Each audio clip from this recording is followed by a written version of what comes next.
you'll probably see a notice that the meeting is recorded. Um, if you are currently muted, if you have any questions or comments, please hover your mouse over the bottom ribbon of the screen and click on the chat button. You can enter into the chat box and we can see your question and get to it. I will also have a question and answer session at the end. So if you have a larger question, we can save it for there. But if you want, you can just put it in the chat box so we don't lose it. So today's webinar is about adsorbed natural gas vehicles. We've got a great lineup with Natural Gas Vehicle Association of America and Ingevity, which is a local manufacturer of adsorbed natural gas upfits here in the low country of South Carolina. So we're going to talk about today, what are they and how can they fit in your fleet, and also some background on natural gas in South Carolina.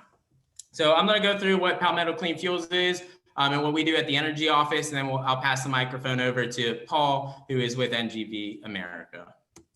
So again, I'm Ben Kessler. I'm the coordinator for Palmetto Clean Fuels and a clean transportation specialist within the Energy Office. So some of y'all might not know where the Energy Office is located. We are a subsidiary of the Office of Regulatory Staff. That is our parent agency, and that is all stemming out of legislation from the South Carolina State House. Stemming from there, Palmetto Clean Fuels is an initiative of the Energy Office. We are funded completely through the U.S. Department of Energy and through the Clean Cities program of the U.S. Department of Energy. We receive no state appropriations. So all of our stuff comes through federal grants. So what do we do in the Energy Office? Well, we have three main things. We promote energy efficiency, renewable energy, and clean transportation. We do this through a variety of means and methods. And today we'll talk about some of the technical assistance. But in terms of financial assistance, we provide assistance in, if there's a federal grant out there, we can help you write or connect partners to make the grant a success. We also have some funding options and mechanisms through the Energy Office that can fund anything from a nonprofit to a private business for clean transportation projects. So if you're interested in that, check out energy.sc.gov and you can find that information there. We also do education and outreach like we're doing here today. Prime example. We also maintain the Energy Data Clearinghouse. So we're kind of known as the prime planning entity of energy here in South Carolina. So if you need something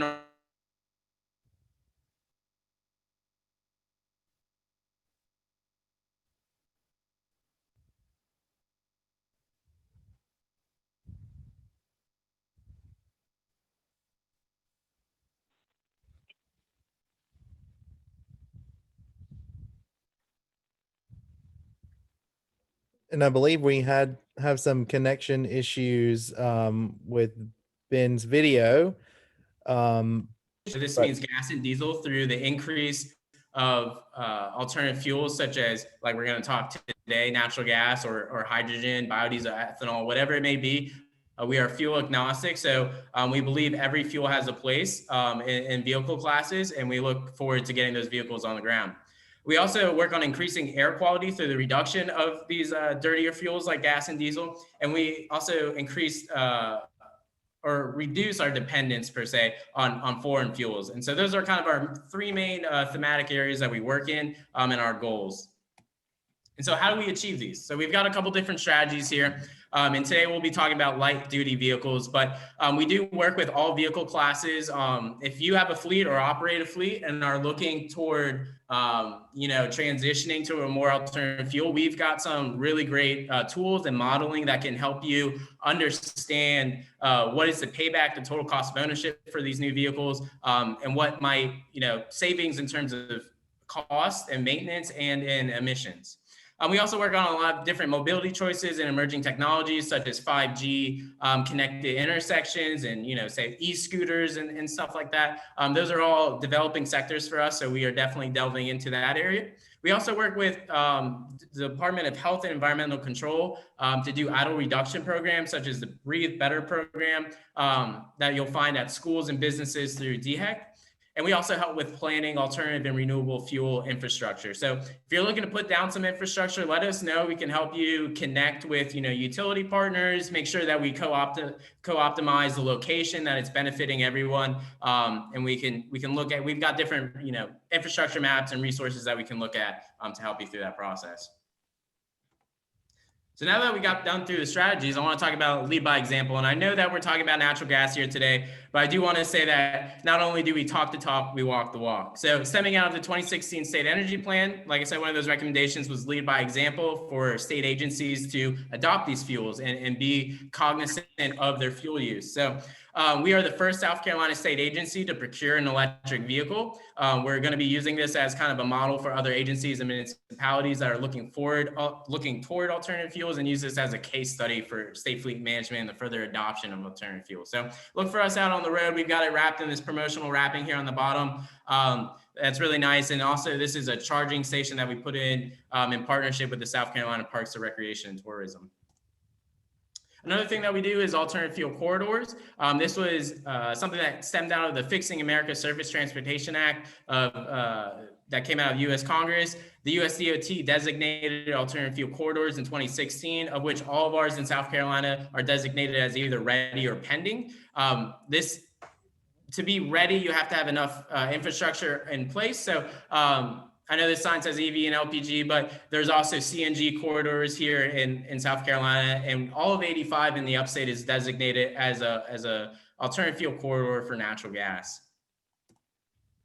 And then also, I just wanted to present some of the natural gas vehicles that are in operation here in South Carolina. As you can see, they stem the whole class range from class 1 as this Chevy Tahoe here to class 8. You can see this construction truck here on the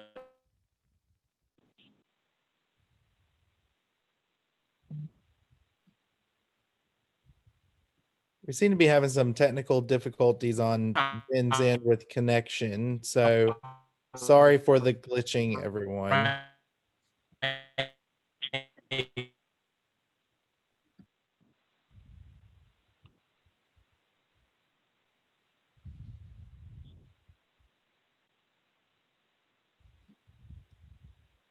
Can you hear me now?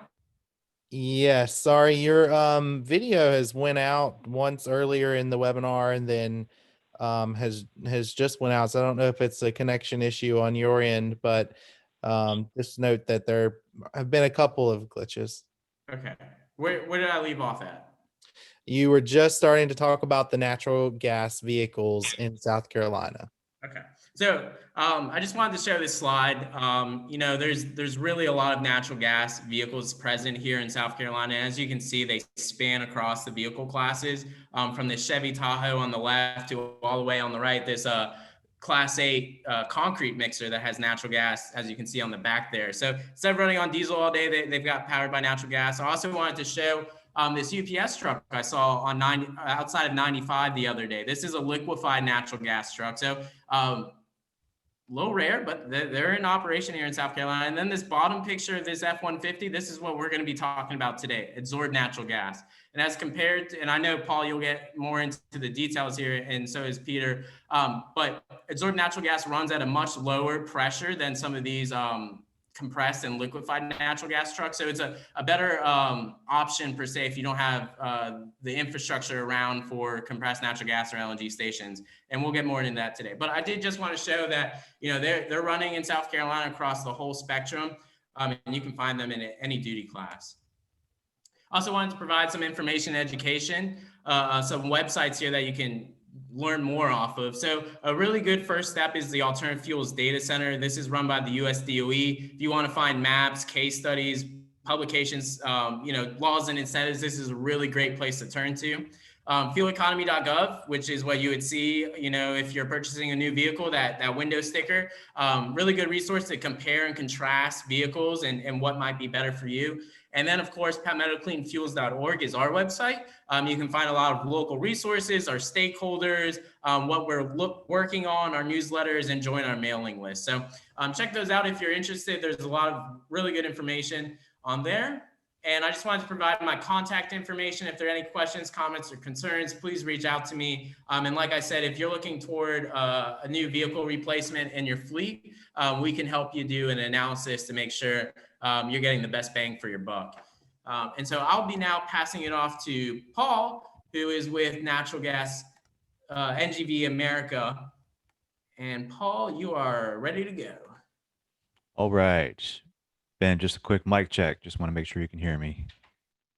I can hear you just fine. All right, great. So Thank you, Ben, for that introduction. My name is Paul Sandsted. I am the Director of Technology and Sustainability with Natural Gas Vehicles for America. Thanks for this opportunity to speak to you today. I'm really looking forward to sharing a lot of the opportunities that we like to offer here at NGVAmerica and a lot of the promotional events and initiatives that we offer. So just to get things kicked off here, I'm going to talk to you today about natural gas as the most economical, practical, and sustainable source of fuel to power your vehicle in existence today.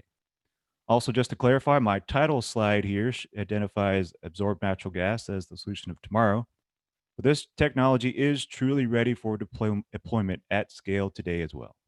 Even with all the hype surrounding vehicle electrification these days, it is important to keep in mind that many applications are going to be difficult to electrify. So natural gas has a promising future in transportation. Next slide, please.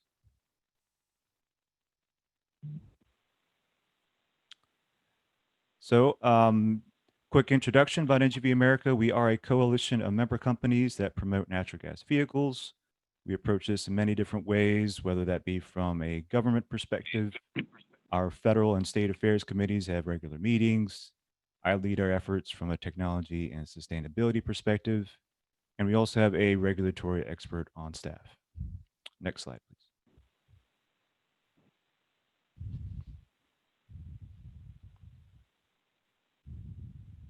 All right. So as you saw on the last slide, we are comprised of over 200 member companies. And here is a look at some of our more prominent members. As always, we'd like to thank them for their support, for allowing us to do what we do as an organization. We also take pride in the diversity of our membership base and the fact that it truly does represent the entire scope of the NGV industry. And just as a side note, we're always looking for new members. Next slide, please. So that was a very brief introduction into who we are at NGVAmerica. Now I will go into some of the background on vehicle emissions and how natural gas lends itself to be the best solution for powering all varieties of on-road vehicles. Next slide.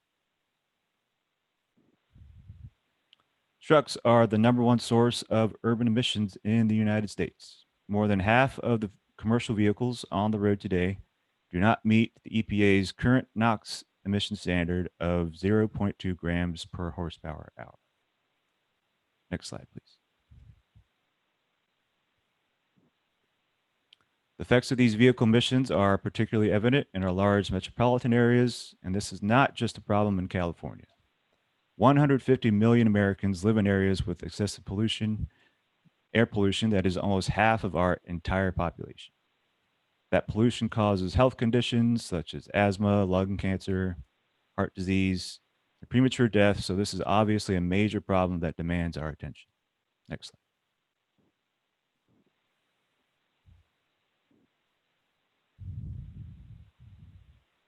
We have a very real opportunity to reduce these diesel emissions, and it starts with heavy-duty trucks.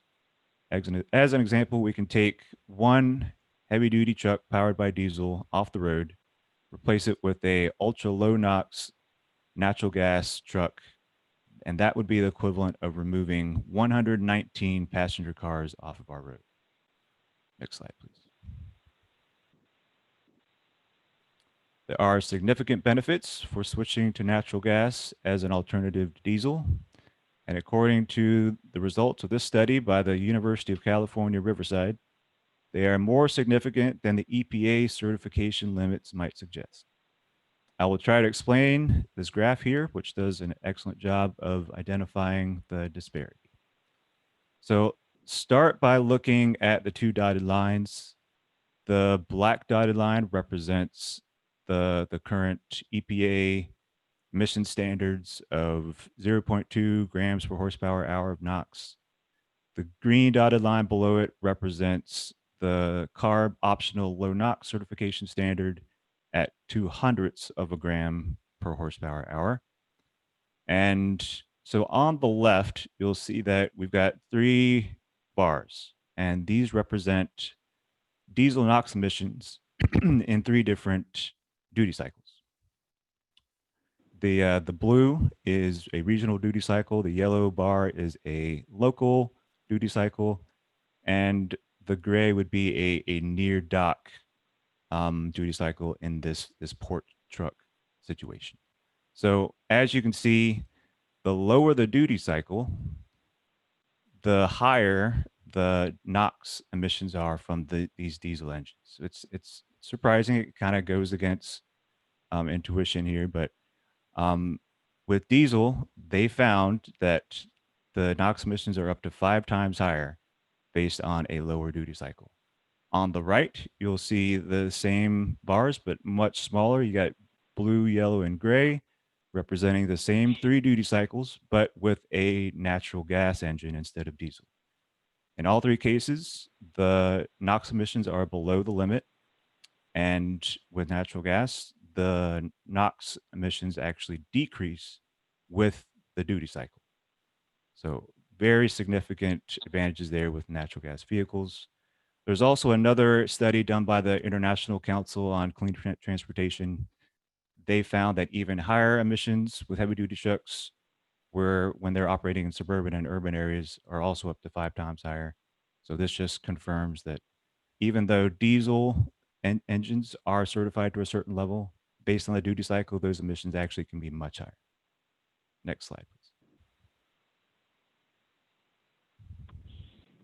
There are lots of alternatives to diesel out there today, but natural gas can have the biggest impact because of its existing availability and near zero emissions. Next slide, please.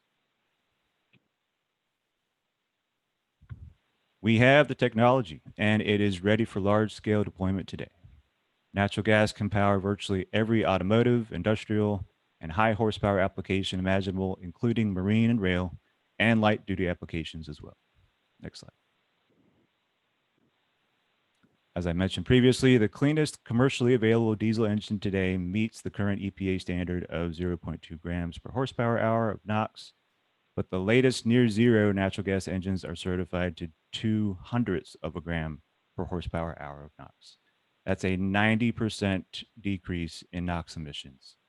And also just to point out that the 0.2 grams of NOx is a EPA standard. Again, the 0.02 standard is optional by CARB, and all natural gas engines operating today do meet that standard. Next slide, please.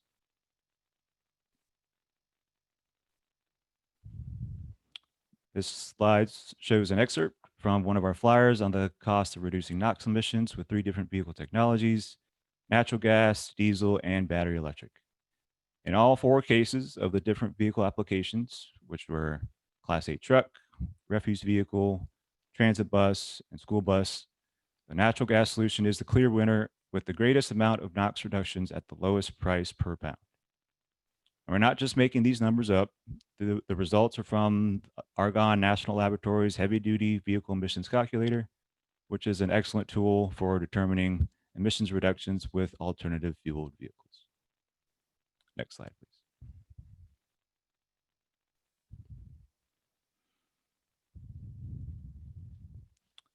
So I've talked a lot about reducing NOx emissions with natural gas, which is a criteria pollutant that creates smog, but it is also important to keep in mind that greenhouse gas emissions are lower too with natural gas. There's a difference between criteria pollutants and greenhouse gases, which we could probably cover in an entirely separate workshop, but the majority of these emissions is carbon dioxide.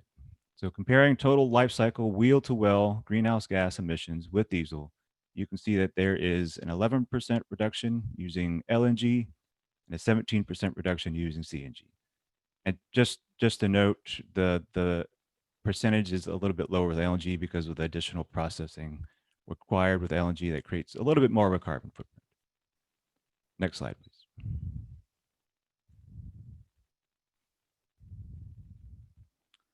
So I'll sum this slide up in one word, and that's America. At the end of the day, not only is natural gas better for the environment with lower air pollution and greenhouse gas emissions, it also does more to support our country than any other fuel source. The United States is the world leader in natural gas production and technology, which means using natural gas supports our economy, our energy independence, and our national security. Next slide. Here are the signs in today's marketplace indicating growth of natural gas as a transportation fuel. Next slide. Prices at the pump have always favored natural gas and are expected to favor natural gas even more in the future. So just to point out, the red line is the past and projected price for diesel fuel. Line below that, the blue line, represents natural gas, past and projected prices. And the purple line below that is whenever you factor in discounts, such as the alternative fuel tax credit, which provides even more savings compared to diesel fuel. And I'll just point out that in California, CNG has been upwards of $2 less per diesel gallon equivalent than diesel. Next slide, please. And now for what I like to think of as the most exciting part of owning and operating natural gas vehicles, and that's renewable natural gas. By capturing the methane emitted from various sources like dairy waste, wastewater treatment plants, food waste, and landfills, renewable natural gas has the lowest carbon intensity rating of any other fuel in many case studies. Some forms of RNG, particularly if it is from dairy waste, can have carbon intensity ratings that are 200 to 300% lower than even a battery electric vehicle. Next slide, please. So here's a graph of carbon intensity values from the California Air Resources Board, which puts the carbon intensities of transportation fuels into perspective. As you can see, well, starting with the baseline diesel carbon footprint on the left, it's pretty high at 100 grams of carbon dioxide equivalent per megajoule. Next beside that is battery electric carbon footprint. A lot of people like to think of their battery electric vehicle as being having zero emissions, but you have to factor in the fact that even though there's zero tailpipe emissions, there is a carbon intensity cost associated with producing that electricity for charging those batteries. Next to that, we've got the carbon footprint for landfill RNG, a little bit higher than battery, but still lower than diesel. Next to that, to the right, is RNG from wastewater treatment facilities. Next to that, which is where we start to see the real significant carbon reductions, that's the RNG from food and or green waste. It's practically a zero carbon footprint. And then with dairy waste, the renewable natural gas from there is close to negative 300 in terms of carbon intensity. So huge, significant savings of carbon there and carbon emissions. So just move on to the next slide.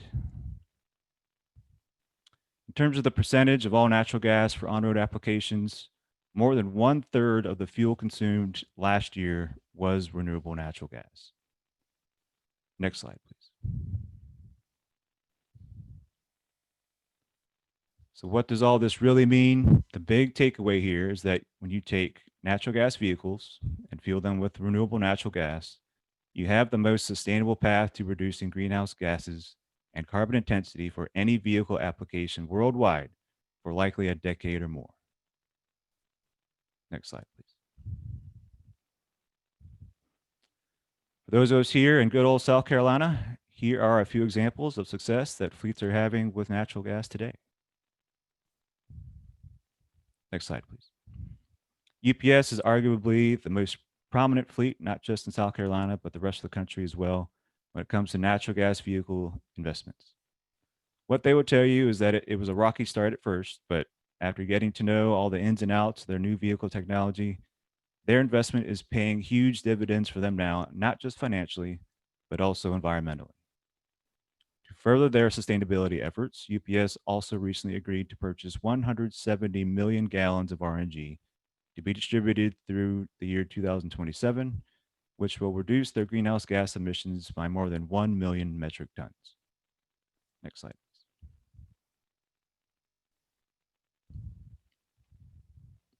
Waste management is the most prominent among refuse fleets that is profiting in many ways from their natural gas vehicles in operation. Their fleet of almost 10,000 recycling refuse trucks is the largest among private vocational fleets of natural gas vehicles in North America.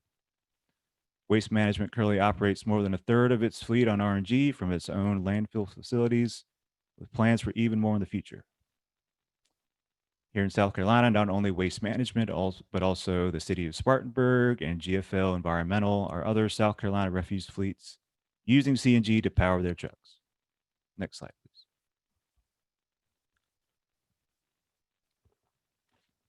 Transit buses are another vehicle application benefiting from compressed natural gas as their alternative fuel of choice.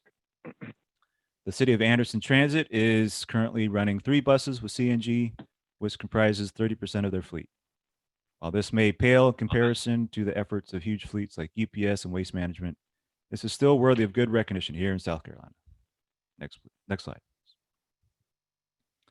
Fleets of half-ton pickup trucks and other light-duty vehicles are powered by CNG as well here in South Carolina, such as the Fort Hill Natural Gas Authority and the Greer Commission of Public Works. They actually partnered recently with Alltech Eco to upgrade their gasoline utility trucks with a dual fuel CNG system. And they also have a fast fuel fueling station that they own and operate. Next slide, please. So let's recap. Basically, what I've told all of you so far today is that natural gas is the best solution for fueling all vehicles in any transportation application, not only in terms of sustainability, but also financially as well. Of course, that is our story, and we're sticking to it, but I'll let you in on one small caveat that you won't always hear in one of our presentations, and that is the size of the fleet can determine whether or not switching to natural gas makes financial sense. And that's where absorbed natural gas comes in. Next slide, please.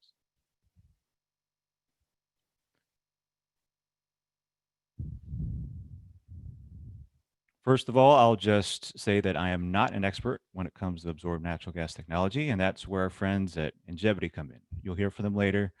Nevertheless, I'll try to my best to provide a basic understanding for you here today. The best way for me to describe ANG is to start with its similarity to CNG. Both ANG and CNG start as the same natural gas from the pipeline, and they are both stored in pressurized cylinders. While the cylinders may look similar, they are very different internally. ANG cylinders contain Ingevity's activated carbon monoliths, which enable the natural gas to be stored at a nominal pressure of 900 psi, as opposed to 3,600 psi with CNG cylinders. The many pores within the activated carbon is where the absorption of the natural gas molecules takes place, which allows for low pressure storage at the same energy density as CNG. Next slide, please. This low pressure approach to natural gas storage enables a more flexible approach to natural gas fueling infrastructure. Instead of the high capital cost involved with a single high pressure fast refueling station with limited vehicle accessibility, Ingevity's low pressure and low cost refueling appliance provides a much more reasonable alternative with the opportunity for deploying multiple refueling stations across a region with equivalent capital expenditure. Next slide, please.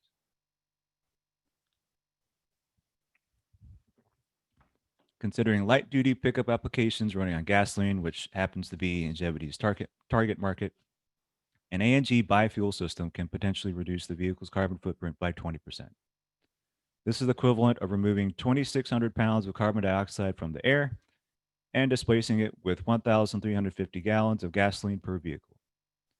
Thinking about this on a larger scale, say with 500 vehicles, the equivalent emissions reductions would be the same as canceling 650 round-trip flights from New York to San Francisco, or the annual carbon sequestration from 27,000 trees. Next slide, please. So for many of you attending today, you're probably interested in how switching to ANG will affect your bottom line, and you're really going to like how the numbers start adding up to some major savings. Again, assuming 1,350 gallons of gasoline displacement per vehicle and saving $1.50 per gallon equivalent, the fuel savings alone are over $2,000 per vehicle every year. But how do the numbers add up in terms of overall return on investment? Well, considering a total investment of $12,500 for the A&G upfit and the refueling compliance, it would take 6.2 years for you to start realizing a return on investment just based on the fuel savings alone. Adding in federal subsidies, it would take only 4.4 years. And then if you take advantage of AFIG program credits, it would take less than 1 year for you to pay off that initial $12,500 investment. And finally, factoring in multiple vehicles with these savings, the ROI really starts to pay huge dividends. Next slide, please. Okay, so all that being said, the staff here at NGVAmerica, in partnership with Ingevity as a member, want you to realize success with natural gas vehicles, and that includes increased profitability, lower emissions, and helping the environment. Next slide, please.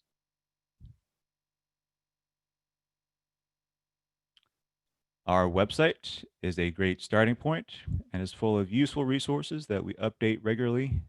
Be sure to visit ngvamerica.org. Next slide, please.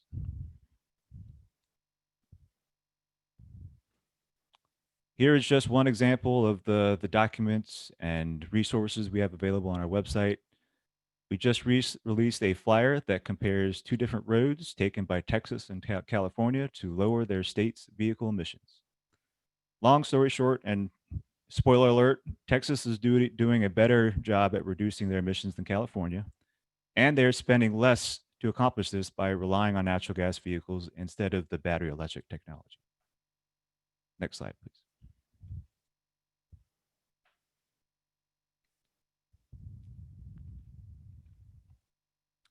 Our refuse flyer is another example of spending less to accomplish greater emissions reductions than those possible today with electrification. The point that we want to get across is that natural gas is the most economical, practical, and sustainable source of fuel in existence today, and it offers the fastest path to reducing vehicle emissions in almost every vehicle application. Next slide, please. And coming soon is our transit report, which will highlight advantages with natural gas and then the total cost of ownership comparisons with diesel and battery electric powertrains in transit buses. Next slide, please. As the Director of Technology and Sustainability with NGVAmerica, I help lead the Technology and Development Committee. We group our initiatives into 3 main groups: safety, sustainability, and innovation. Working groups have been established to plan out these initiatives and to keep the rest of the Technology and Development Committee informed on the progress and recent developments there. Next slide, please.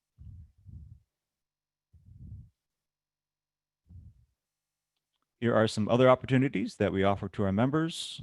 Again, all with the goal in mind of helping everyone involved in all facets of the natural gas vehicle industry.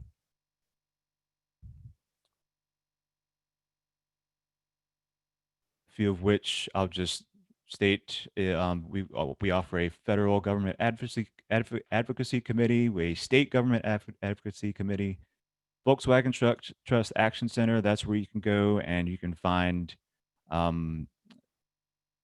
subsidies and funds available through the Volkswagen Trust.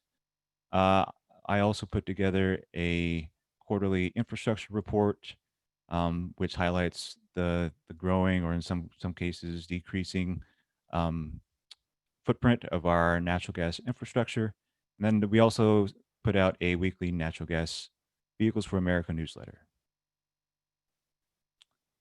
And finally, drawing this shameless plug to a close, I hope you all consider membership with NGVAmerica.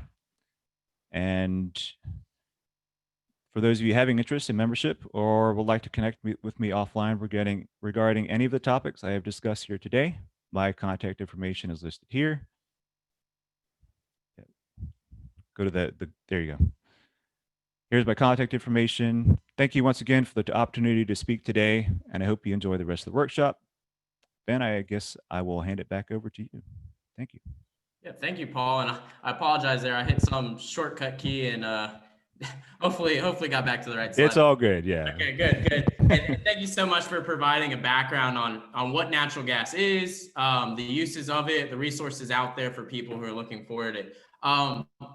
while Peter and Amy get set up here to show us the vehicle, I did have one question from Chris Clark, who's with the Department of Disabilities and Special Needs. He was wondering about the payback assumption, and maybe I can flip back to the slide really quickly.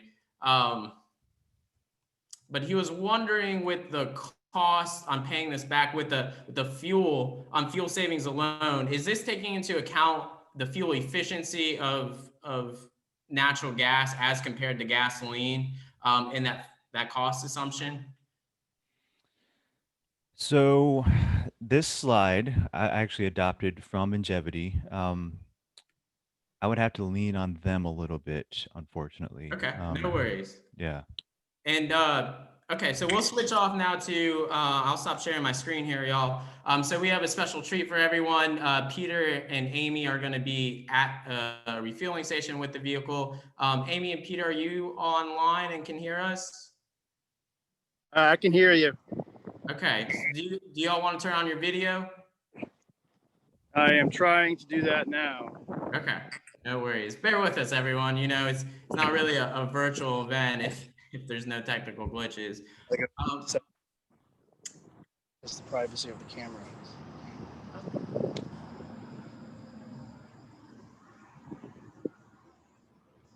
Give us just 1 sec, Ben. We're working on the No worries. We got a question here from Paul from the chat from Sam Christmas. On your slide, which compared the NOx emissions from natural gas, diesel, and electric, what is the source of NOx emissions associated with the electric vehicles? Is it accounting for NOx produced during the vehicle's manufacturing, produced with electric generation, or something else?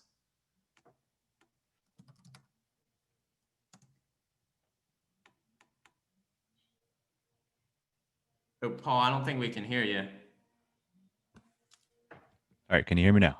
We can. Okay, so I think Sam is referring to slide 12, at least in my slide deck, which is not quite halfway through my slide, but if you could get there, Ben.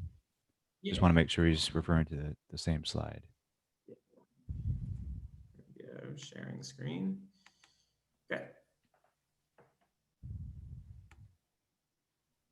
Go up from there.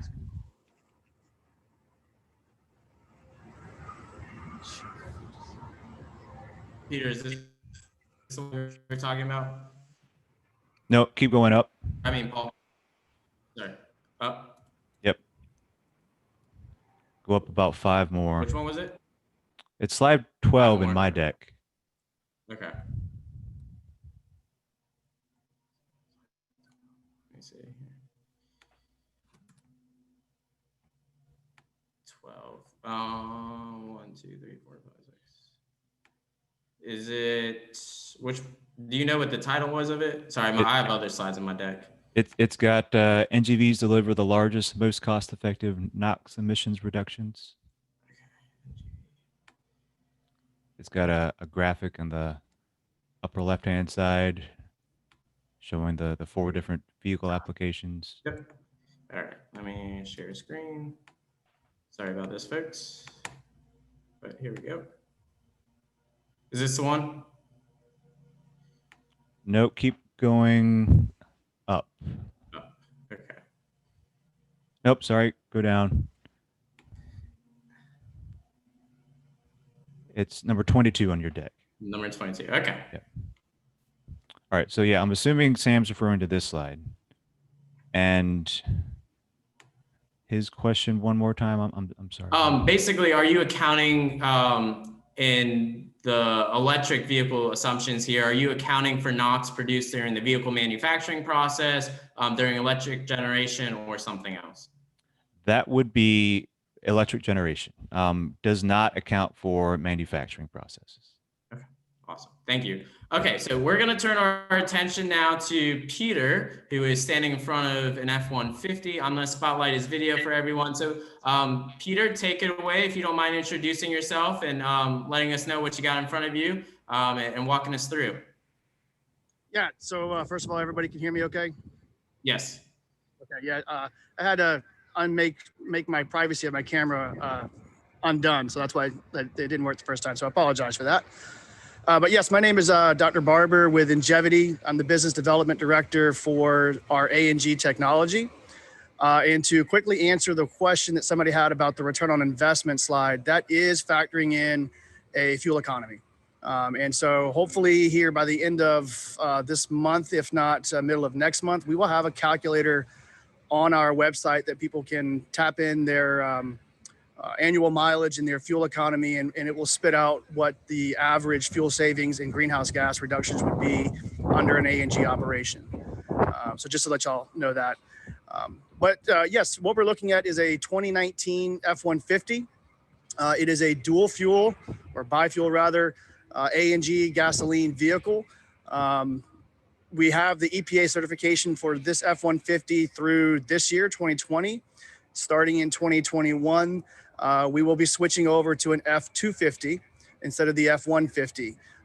That's primarily due to the voice of customers asking us for a heavier duty truck, as well as Ford no longer making a gaseous prepped F-150 and starting in 2021.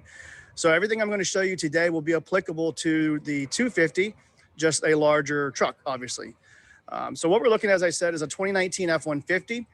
This is in our Innovation Technical Center's A&G station. So we have multiple vehicles here. We chose this particular truck because it allows everybody to be able to see the A&G tanks, which I'm walking around in the back. So what you see here are 4 A&G tanks. So these tanks have carbon, activated carbon monoliths inside of them. Each tank is a gallon of gasoline equivalent to them. So there's 4 gasoline gallon equivalents here in the back.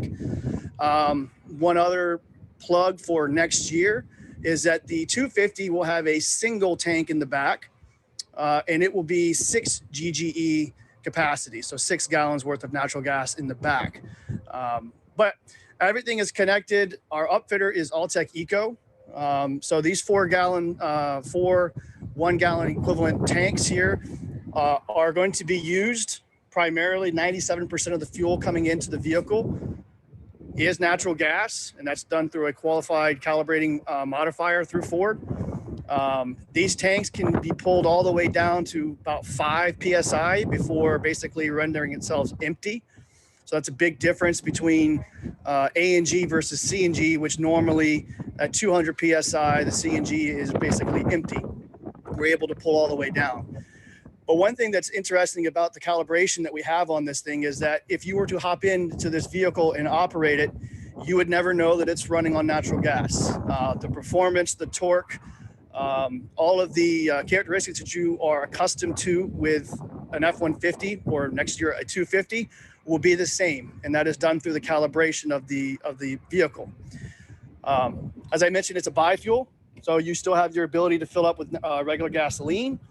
We'll show you later the natural gas fueling process using an FMQ, a BRC fuel maker FMQ from Cubo Gas, which is you're looking at right here. And this is what we are utilizing, as we had in that slide that Paul showed, of bringing the fuel to you instead of you having to go to a station. You notice all of the cases of fleets in South Carolina that are using CNG, they're all in the northern part of the state, which is where pretty much, I think 2 out of the 3 stations that we have in this state reside. One of them is public, and I think the other one is private. So here in Charleston, we don't have a lot of options unless somebody wants to spend in about $65,000 for a small fleet, or up to around $500,000 to $1 million for a larger fleet's CNG station.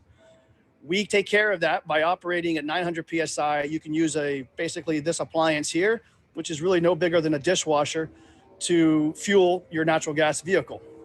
Also, I'll point out here, if you wanted to go on a longer run, there is a manual shut-off switch here that you can easily turn off the natural gas and operate as if you were having a gasoline truck without any issues. I'm trying to think. Yes, as I was saying before about the tanks, going back to the tanks. These tanks right now, like I said, there are 4 of them. It's in a 2x2 array. You could have less.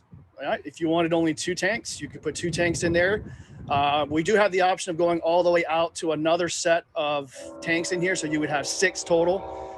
That is one option that you could have until we have the single tank, which would come, I believe, around April or May of next year is when the single tank will be available for these 250s that would be here. So let's go step inside the vehicle at this point.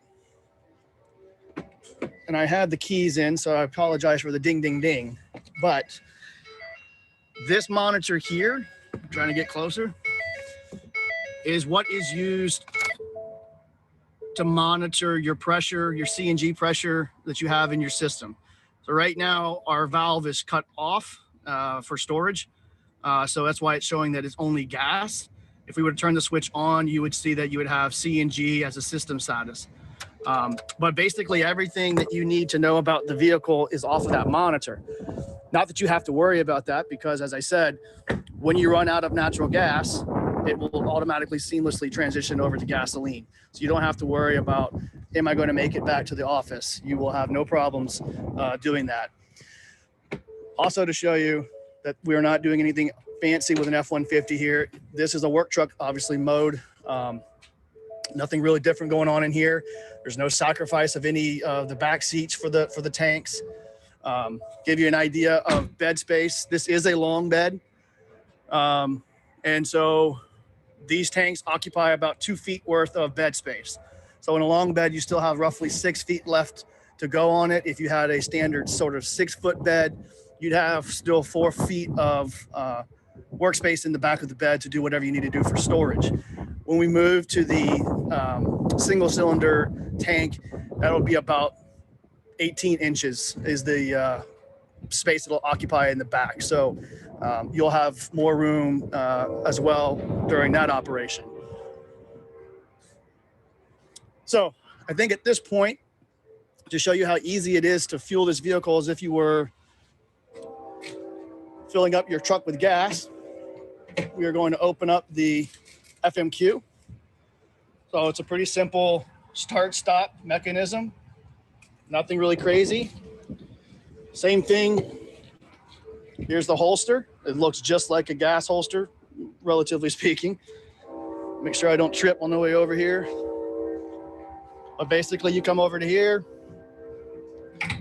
you insert, you would go back over to your FMQ, and you would push start. The fueling rate for these is 1.2 gallons per hour. So if you were at completely empty on all of 4 of your tanks, or even if you were next year on your 6-gallon tank, it would take roughly 4 to 6 hours for it to completely fill a tank back up. Most of the time for these operations, you never will have an empty tank. You'll always have some left over, so you're never really going from empty. Fuel mileage, as we were talking about earlier, somebody be asking about the fuel economies. If your truck is running at basically 18 to 19 miles to the gallon, it will be true on the natural gas side as well. So if you're taking that into consideration, this is 4 tanks. 4 tanks times 18 gives you roughly, 70 to 60 miles of natural gas range. So for those fleets here in the area that typically run a 50 to 60 mile, even 100 mile daily commute and return back to base, you would still be using predominantly natural gas that day, and realize all the benefits of natural gas through that, and only a little bit of gasoline used in a 100-mile day. So that means if you have an F-150 that has a 20-so gallon gas tank, you now have an extra 4 gallons or 6 gallons next year. It gives you roughly about 500, almost 600 miles of fuel that you can use in that truck. I think at this point, I might be more beneficial if somebody just has direct questions about the truck. I'm starting to shiver in 50-degree weather out here in the shade. So Ben, I'm gonna hand it back to you. And if there's any questions, I'll be happy to answer anything out here. Yeah, so if anybody has any questions, please find the chat box at the bottom here. I do have one on, so the upfit cost, right? So what exactly is being done to the truck to make it ready for natural gas on your end? Yeah, so it's very similar to a CNG truck. You would purchase a gaseous fuel prepped F-150 or 250 next year. The truck is shipped to Alltech Eco for us, or hopefully here next year we'll have a few other upfitters on board with us. If you, well, maybe not pertinent to this crowd here, but if you're in other states and other portions of the country, but for sure here in South Carolina, it would go to Asheville, North Carolina, which is where Alltech Eco is, and they do the upfit for us. And it will have the EPA certification where you'll have from bumper to bumper, it will still be covered by Ford under their QVM, and Alltech would cover the actual A&G system. And talking about the FMQ, you just have to have a regular natural gas line to your building, correct, to take advantage of that? Yep, it plumbs right off of your normal natural gas lines that you have underground. So as long as you have natural gas going into your building for heating, for example, it could easily be plumbed off of that. Gotcha. There's a question in the chat here. How do you manage to discharge the tank down to 5 PSI? Is there a fuel pump? You mean during operation? I would believe so. So Yes. yeah, through the calibration, yeah, everything is maybe, I was gonna say maybe that would be beneficial to show you, but it's kind of difficult from my angle to show you the engine. The natural gas line is being pumped in through the port side of port side injection. And so you still have gasoline that's being used as a sort of a lubricant. That's why you're still gonna have about 97% natural gas and 3% gasoline being used in the vehicle during operation. And that gasoline, as I said, is a lubricant in that regard. So the computer is calibrated so that when it pulls the natural gas, it's going to pull until there's no more natural gas. And for us, that is read at about 5 PSI. And there's an internal pressure reader inside here that you would see on that monitor. And as the natural gas is being depleted, it's being supplemented with the correct amount of gasoline to keep the performance up throughout the entire usage of the natural gas. So that's sort of how the natural gas is being fed into the system, and then sort of balanced through the calibration with gasoline when you run low on natural gas to keep it where the performance is still operating at 100%. Awesome, thanks. And then I just have one last question. With the bed, so can you put tool chests in front of these tanks, or is there some type of safety concern, or what, is that an ability of an owner to do that? Yes, you can put you can put a tool chest in front of this. These tanks have been certified under NGV2 by Worthington. These tanks have been through a lot. They've been thrown in a fire. They've been shot at. There's a lot of safety that goes into these tanks. You don't have any worries about putting anything in front of them or anything hitting them or dinging them. They are pretty robust. We got another question here from Peter. So does the $12,000 price tag for the A&G system include the computer assisted fuel delivery control? Oh, yes. Yep. So you would get what's going on in the engine bay, the tanks, and also the dash system as well. Yes. Yep. Okay. Awesome. And you would also get, so as I said, the upfit itself, so everything that you saw on the truck itself, that's the 10,000 number. And then the appliance that we showed you here is the 2,500 number. Gotcha. And if there's any interested fleets here in South Carolina, is there an ability for them maybe to demo a truck or take it out for a spin? Yeah, absolutely. So you can either come here and we can show you here and you can take it around here, or if you want to have it for say a week or two, to see how it fits in your operation, we would be happy to do that. A lot of what we've done to sort of anticipate this is we do have a lot of these appliances in our inventory. So we would do an install of the appliance at your facility, at your yard, so that you could operate and be able to fuel. If you like the truck, you can keep the appliance, purchase your truck. If you don't like it, we remove the appliances if nothing ever happened out there. Gotcha. Awesome. And so we got another question here. Also, is the ANG tank ready to use for natural gas hydrogen mixtures? I would assume it's just for natural gas, correct? Yeah, at this point, we know for sure that any sort of mixture of natural gas in terms of with RNG is fine. That's not an issue. Hydrogen, we're still doing the studies to see how easy it is to remove the hydrogen, right? It's when we have no problems or issues storing hydrogen in it. But the laws of attraction between methane and hydrogen are a little bit different than methane and carbon. Hydrogen and carbon is different than methane and carbon. So it might be a little bit trickier to get hydrogen removed from it. So we're still working on that right now. To date, no, you wouldn't be able to put any hydrogen in these tanks as of right now. Hey, Ben, it's Paul here. I'll just add to that on not necessarily on the ANG side of things, but with CNG, there is a lot of discussion going on right now regarding hydrogen blends. We're looking at modifications to codes and standards, one of the things we do at NGVAmerica. So it is something that is up and coming, but right now it's really not an acceptable practice. I'll just put it that way. And then there's a question here. Do you ever see the refueling speed improving? A person can assume that you can leave it refueling unattended, correct, overnight? Yes. So yeah, we're working on.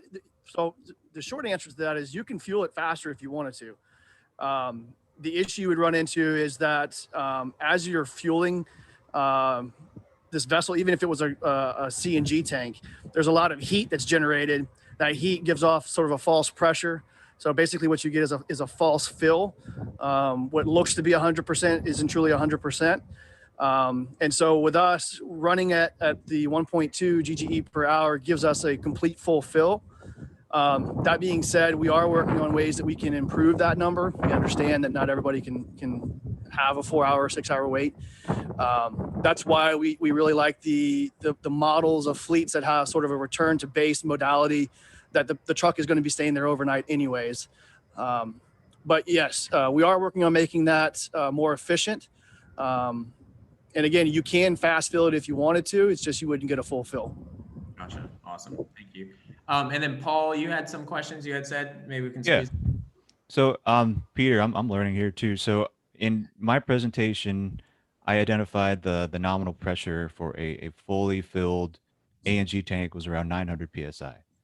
But how low can it go before you're actually, is it 5 psi? That's the lowest value that you can go before it's considered empty? Yes, I mean, for all practical purposes, that's really the limit of detection on the meter that we have. So 5 is, but at that point, you're practically running at majority gasoline anyways. So it's a moot point really at that stage. But yes, it pulls all the way down and utilize natural gas if it's there down to 5 psi. Okay, great. Mm-hmm. And one last quick question on the refueling appliance. Mm-hmm. That was a BRC product. Did you say Yes. fuel maker? Yep, BRC fuel maker. Okay. Also known as FMQ. Got it. So typically, whenever we're refueling a CNG vehicle, we're using that same refueling appliance. So it's good to know that you can use that same appliance for both CNG and ANG. Yeah, and the difference that the 900 psi brings in is you're obviously only going to use 2 stages of compression as opposed to 4 if you have to go up to 3600. So the ANG is a milder application for the fuel maker. So there's a lot more savings that's built in on the maintenance side of the fuel maker, as well as its overall total cost of ownership using an ANG for the fuel maker. Good stuff. Thank you. All right, everyone, we're at 11:31. So I just want to say thank you again to our presenters.